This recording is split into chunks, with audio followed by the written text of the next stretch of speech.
Hi, I'm Angela Hardy and I'm a managing broker here at RE/MAX Town Center. And today we're going to talk about buying versus renting. Buying can seem to be extremely intimidating, so I'm going to talk through some of the differences and help you make the best decision for you. One of the big differences between buying and renting is maintenance.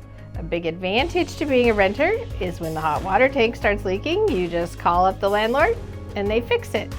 If you own the house, you have to arrange that and take care of it and the expense yourself. The downside to that is that you don't get any voice in the maintenance. So maybe there's old windows at your rental and so you're paying some pretty high electrical bills. If you were the owner, you could opt to upgrade your windows and save money on your expenses. But as the renter, you go with what the landlord decides to do. One of the other things that rental kind of restricts you on is your freedom of personal expression. Maybe you really want to paint your dining room dark red or your bedroom bright purple. No go in a rental. But if you own the home, you have the opportunity to make it your own and make any decorative choices that you like. The other thing about renting is that it's easy to move.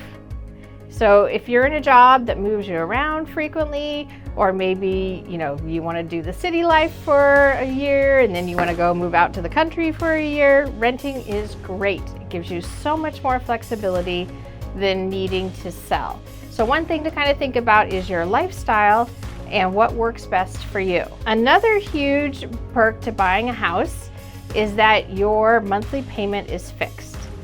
Take out a 30-year loan, you sign the paperwork, and that's your payment for the length of the loan. As we all know with rentals, rents can continue to rise. So if you think you're going to be in a place for a few years, it's probably wiser to buy because you can lock in your payment, earn yourself some equity, and not have to be stressed out every year when the lease comes up.